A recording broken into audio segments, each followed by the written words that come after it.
perkara penipuan dan atau penggelapan dengan terlapor Angel Elga.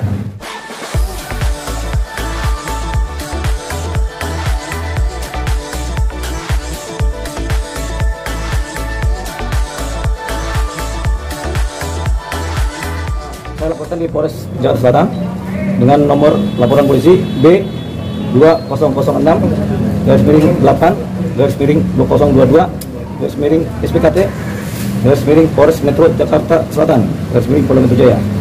Berdasarkan laporan polisi nomor LPP 2006-8/2022 SPKT Polres Metro Jaksel Polda Metro Jaya hari Selasa 23 Agustus 2022 pukul 23.30 dengan ini menandakan bahwa ini saya lapor malam-malam ya.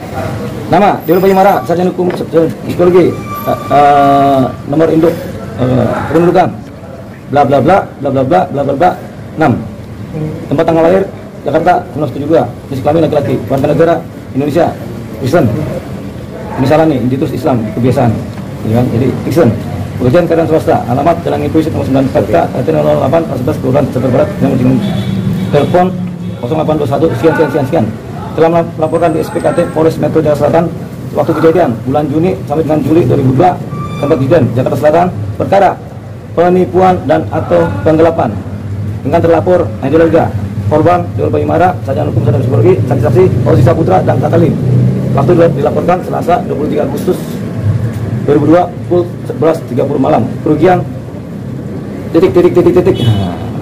pasalnya 378 Junto 37 KUP, penipuan dan penggelapan, tipu gelap, tanda tangan saya. Oke. Sebelum ini buktinya adalah begini. WA dari Angel Elga. Oke bang, aku lokasikan dana saya dulu ya. 1,2 M ya bang. 300 juta per satu infotainment. Kita log jam tayangnya kali 4. Artinya ada pembayaran terhadap infotainment. Itu aja. Oke. Itu kode. Total kerugian adalah sekitar 5 sampai 6 miliar, tapi saya cuma kasih kode tulisan Angel di sini. Tahan bang. Ya. Oke bang, aku alokasikan dana saya dulu ya. Seolah-olah pakai dana pribadi. 1,2 M ya bang, 300 juta per satu infotainment, kita log jam tayangnya kali 4 Angel. Ya, bukti akuratnya ada di WA saya, sudah dicetak semuanya. Ini sementara cetak fotokopi. Ya, boring aja. Ada sekian banyak bukti mengenai cerita tentang keuangan dan saya harus meluaskan ini untuk kepentingan sesuatu yang memang saya kerjakan di luar ini. Jadi bukan kepentingan ini, saya kerja di luar ini, saya tidak cerita. Kenapa saya begini-begini, saya tutup. Kenapa saya begini-begini, saya tutup. Saya dibalik kemudian, tapi ini ada proses di mana dia meminta dengan nilai total sekitar 5 sampai 6 miliar dari saya, dan saya mengiyakan karena perintah dari ini. Saya juga jalankan aja karena kita punya misi yang berbeda dengan misi dia. Ya, tetap kita jalankan. Masuk akal kan ini? Jawabannya seharusnya tidak masuk akal, tapi harus dijalankan karena ada misi tertentu yang bla bla bla bla bla bla bla bla titik. Nah, ya. Tapi sudah ditransfer berapa bang dari 1,2 M itu? Saya diminta oleh dia untuk beli Hermes, seolah-olah itu untuk infotainment. Untuk kepentingan tayang infotainment harus ada gimmick. Nah, Hermes senilai 3 miliar rupiah. Hermesnya sudah dibeli berarti? Sudah dibeli, kan ada buktinya di infotainment. Oke. 3 miliar rupiah, seolah-olah dia punya pengumpulan uang, dan itu saya serahkan uang cash dan transfer, ada buktinya semua di saya serahkan ke penyidik Polres Selatan. Kemudian dia minta tulis pitong, dia minta tas, dia minta kamera, dia minta laptop. Oh tentu saya siapkan, termasuk baju-baju. Termasuk ada salah satu gelang yang katanya buat seseorang di wilayah produser atas, saya nggak percaya. Tapi saya kasih juga, gitu kan. Malah ada kasih ke produser sampai gelang senilai 300 sekian juta kan. Tapi saya harus kasih juga karena saya perlu dia dalam titik ini untuk pekerjaan yang khusus non infotainment, pekerjaan khusus non untuk persoalan infotainment, bukan entertainment kerjaan yang saya. Tapi saya perlu dia karena ada kepentingan khusus, tidak saya jawab yang ini kan. Tapi bukankah ke Bali itu katanya syuting video klip bang? Ya itu kan saya bikin cerita palsu. Saya bikin cerita palsu. Benar kita ke Bali secara betul, tapi misinya nggak itu. Saya nggak mungkin duet sama orang lain nggak mungkin kolaborasi. Kan saya udah bilang, saya itu kalau nyanyi sendirian nggak mungkin ada kolaborasi. Saya selalu bilang gitu, makanya saya sendirian. Nah, kalau saya berkolaborasi dengan orang lain, tentunya bukan kepentingan kolaborasi atau duet. Tentunya ada misi yang berbeda dengan itu. Oke, Bang. Ya. Tapi misi itu nggak saya perlu saya sampaikan ya, karena ini lanjut. Oke, kabarnya juga ada meminta dana untuk promosi. Maksudnya gini, abang mau dia promosikan tapi dananya 20 M gitu, benar nggak sih Bang? Oh itu nanti 3 tahun nanti nilainya sampai 6 sampai 20 M. Saya bilang oke saja. Dalam hati saya, orang gila, ngapain kita taruh 5 miliar sampai 20 miliar? Kita kan udah kaya. Tapi ngapain kita buat promosi gitu? Buat apa kita promosi? Kalau kita di rumah juga banyak duit kok, di rumah kita banyak. Terus ngapain kita promosi? Buat apa kepentingannya? Tapi karena saya ada misi khusus yang diperintah, ya bla bla bla bla bla itu saya jalankan, kan enggak. Sebenarnya ya begitu. Berarti benar ada permintaan anggaran untuk promosi segitu? Ya ada dong. Buat si itu no di sini no, itu nih di sini, TV ini nih di sini, TV ono di sini, tapi gelang pun dia yang make. Yang kita orang pinter. Nih kita kasih tes.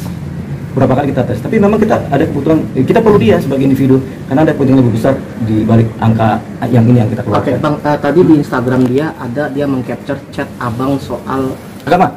Ya. Itu urusan pribadi saya dengan dia, nggak boleh disampaikan ke publik. Berarti ITE dong, bisa akan dilaporkan Iya, juga? saya bisa laporkan di ITE. Karena apa? Setiap chattingan pribadi satu pihak dengan satu pihak dianggap pribadi, banget pribadi. Tidak boleh orang lain tahu. Kalau kita mempublikasikan untuk ITE, apapun isinya. Karena gini, kita chat kan bisa apa aja.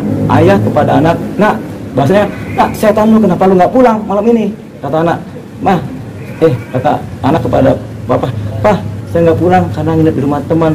Lu ngapain nggak pulang nginep rumah teman? Iya, kan saya kuliah, ya kan, besok ujian saya nginep rumah teman. Padahal dia main cowok, ya kan, itu contoh. Tapi apakah itu kemudian bisa diekspos di publik? Jawabannya tidak. Sama seperti kita berdua, saya dengan siapa namanya bos? Frey, lu kemari dong. Kenapa? Gua ada jablah ini, lu mau nggak? Mau bos, gitu. Yaudah sini. Terus tiba-tiba aneh kasih tahu kepada publik nih, gua WA-WAan sama si Frey. Bahasanya gua ngasih jablah dia mau di publik loh. Apakah boleh? Jawabannya tidak. Berarti kecuali untuk kepentingan hukum yang lebih besar. Ya, kepentingan hukum yang besar adalah untuk kepentingan keadilan masyarakat. Bisa. Tapi kalau sifatnya privat bisa aja kita lakukan. Tapi kalau kepentingan hukum itu masih lebih besar, ini penting sebagai bukti. Tapi kan ini nggak ada kepentingannya. Kalau saya bicara cuma apa? Lu serakah. Coba di US. Lu serakah, lu emang serakah dari dulu, dari lahir lu serakah katanya. Dia bilang gitu. Karena kita memang secara sadar kita melihat dia begitu. Bukan nggak sadar. Apa yang dia minta kita secara sadar memberikan. Karena kita punya kepentingan berbeda tentang itu. Tapi kita pakai itu sebagai sarana pengalihan. Yaudah, yang penting dia senang, dia happy sehingga kepentingan kita terpenuhi, kepentingan dunia kita terpenuhi. Ya, jadi itu. Tapi sebenarnya kita juga nggak mau buka. Kita anggap ini sebagai honor dia kerja buat kita. Angka itu fantastis buat honor dia kerja, membantu kami sebagai orang-orang yang gelap, ya kan, sebagai pengacara. Tapi kemudian ketika dia mulai menjinggung saya secara bahasa-bahasa sarkasme di tulisan-tulisan di Instagram, ketika dia mulai menghina keluarganya Tata, mulai sumpah serapah dia ke Tata dengan bahasa-bahasanya dia ke publik. Kan publik harus tahu ini. Tentunya saya nggak tinggal diam. Loh, saya udah kasih dia honor atas pekerjaan yang saya berikan kok, ya kan? Anggap aja dia terima honor, artis, wajar dong kita kasih 3-4 miliar kan, ya kan? Tapi ketika dia mulai menjing si Tata, menyinggung Bang Ozi, itu nggak bisa. Saya udah berteman juga dengan mereka. Apalagi di belakang layar dia suka memberikan cerita negatif tentang kawan-kawannya ini. Bahkan nggak boleh begini, nggak boleh begini. Kita kan orang baik, kita orang pencinta kebenaran. Ini orang ngapain sih kok sampai menghasut orang lain, kan begitu kan? Menghasut kita untuk membenci orang lain. Jadi hasutannya penuh dengan kebencian. Benci ini, benci sini, benci. Makanya di dunia entertainment ini kita akan mengalami banyak keadaan-keadaan di mana orang saling menghasut. Tapi mungkin dia sendiri persoalannya, atau dengan beberapa orang yang spesifik. Mungkin yang lain juga tidak. Ini dunia entertainment. Saya udah mengalami dunia politik, mengalami dunia artis, dunia seni musik, mengalami dunia kejiwaan, mengalami dunia preman, mengalami dunia sekolah susah. Di dunia entertain, saya mengalami sesuatu yang buruk dari ceritanya dia. Seolah-olah entertain buruk, padahal tidak begitu. Toh orang entertain nggak perlu kita bagaimana juga, orangnya datang kemari sendiri, ngobrol, bicara kan, begitu kan? Tapi malam nggak tidur. Jangan lupa subscribe dan nyalakan lonceng.